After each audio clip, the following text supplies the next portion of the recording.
Hey, what's up? It's me, Des. So it's day 6 now, and it's almost 11 o'clock at night, and I didn't film anything today.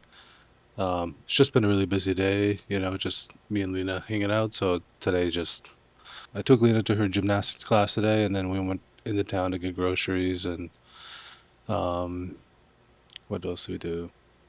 Get some food, and then we went skating. Actually, we went to the movies too. We watched Zootopia 2. Um, and then we went to go skating, which I wanted to film, but yeah, I didn't really film anything today. It was just more so just being a dad, which, you know, is obviously more important than anything else in the world. So, but today I kind of want to talk about storytelling and why it's important to me, as a filmmaker. I think it's the most important piece of being a filmmaker. Uh, I think a lot of people start off doing this thing as a videographer or photographer. But I think to get to a new level, to the next point of your career, you kind of have to become a storyteller. And I like that idea too because, as indigenous people, our whole identity is built off of being storytellers. That's how our knowledge and our teachings and our ceremonies are passed down throughout the years. And it's kind of cool to be a storyteller now, but in this modern day. It's such a crucial part of being an indigenous person is listening to stories, so like I know growing up I've always heard elders speak about things that I sometimes I felt like I didn't care about. I'm just like, oh, looking at the fire or looking at the sky. But when you listen to those stories, yeah, they're telling like a story about, something that feels like it doesn't make sense, but it's all integrated into the knowledge of the land and the ceremonies that we do. So um, it's important to our survival as indigenous people because that's how we pass down our teachings. But to be able to do that, you know, in the modern day, I think what I do feels just as important as, maybe a traditional storyteller would be. Um, I'm not a very talkative person. I'm not very extroverted. I keep to myself and I'm not good at speaking to people, which is kind of why I like doing this because it helps me kind of break out of that mold or that that cage I'm in. But being able to tell stories through film, I feel like is another way of keeping up the, the storytelling aspect of my culture. Being on the East Coast, our traditions and our ceremonies are one of the first to go. Being one of the first people colonized in North America. I love being able to do this because it feels like I can give back to my community as well. I was in the army for 8 years, but I felt like I never really. It's weird to say I had no purpose because serving for some people may be the biggest purpose that you can give in your whole life, and that's not to downplay anyone's service or at all, but I feel more fulfilled as a human being now, being a storyteller than I did when I served my country. Um, I think a lot of people struggle with their indigenous identity, and I did too. Like I definitely struggled with it. But now that I get to tell stories and I meet so many amazing people, I feel more and more proud of being an indigenous person. Um, and the more I do it, the more I want to learn, the more I want to experience other things, and the more things I want to see. Like for example, going to New Zealand, like that changed something within me. My dad came with me. I think that changed something within him as well. Um, just seeing what's possible, and then now coming back home and trying to do the same thing, for our people. But the way I'm going to do that and tell that story is through a film, through a documentary, docu series. That's just no, that's just how I do it. Um, I think being able to give that back to our people, I think is cool.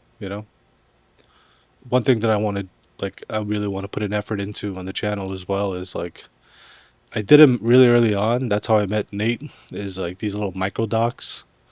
The first one I did was I think on Nate's dad.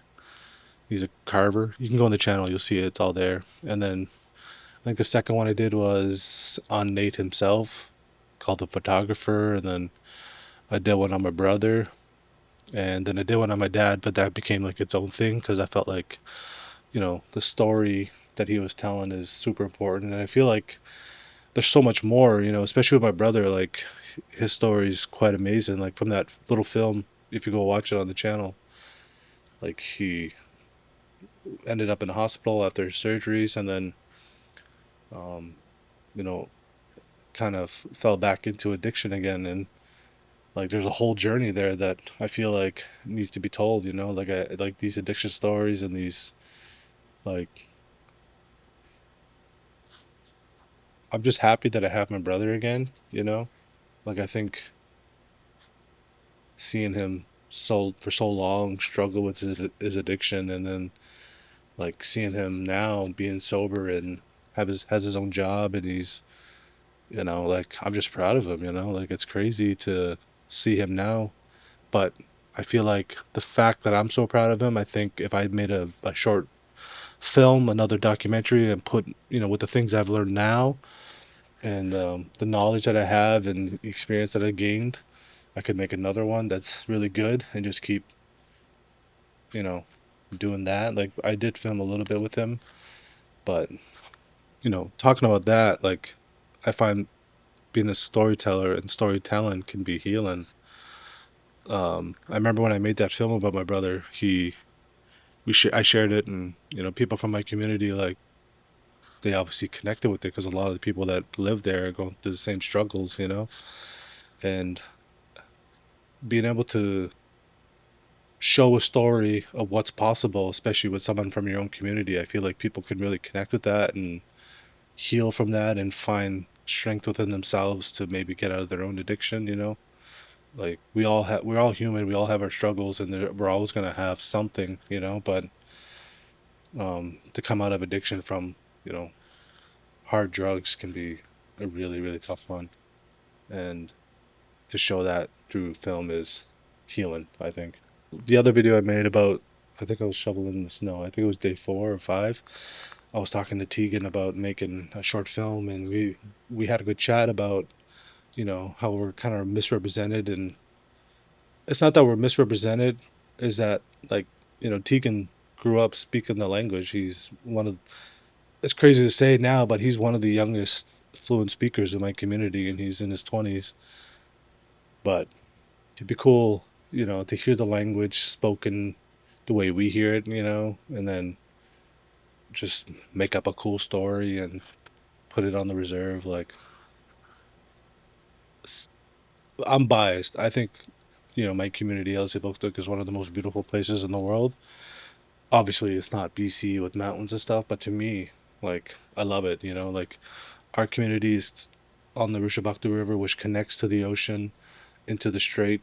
You can see PEI when you get out there. Like, the water's beautiful. The summertime, there's so much life. Like I remember growing up, and my dad took us fishing, eel spearing out in the water, and it's just such a cool memory for me. I think like being able to look back and like I remember seeing the lantern on the front of the boat while we're going down the river on the side, and then we're throwing the spears into the water. Like a lot of these little snippets in my mind are so vivid for me that I want to make short films about them just to like fully capture those memories in a way. It doesn't have to be accurate to how I've seen it, but just like life in that area is beautiful. And it's not the most amazing landscape. I just came from New Zealand, like that place was incredible, but to me, Elsipogtog, New Brunswick, Signuktuk is like one of the most beautiful places in the world. Um, but yeah, other than that, that's all I have today. Like, I don't really have anything else right now. But hopefully tomorrow I can film some more, I think. or Sunday, so I don't know. We'll see. I'll try to film something. If not, you'll probably get another video like this talking about something. But I hope you guys enjoyed it. I'll see you guys for day 7 tomorrow. But yeah, I appreciate you guys watching. Peace.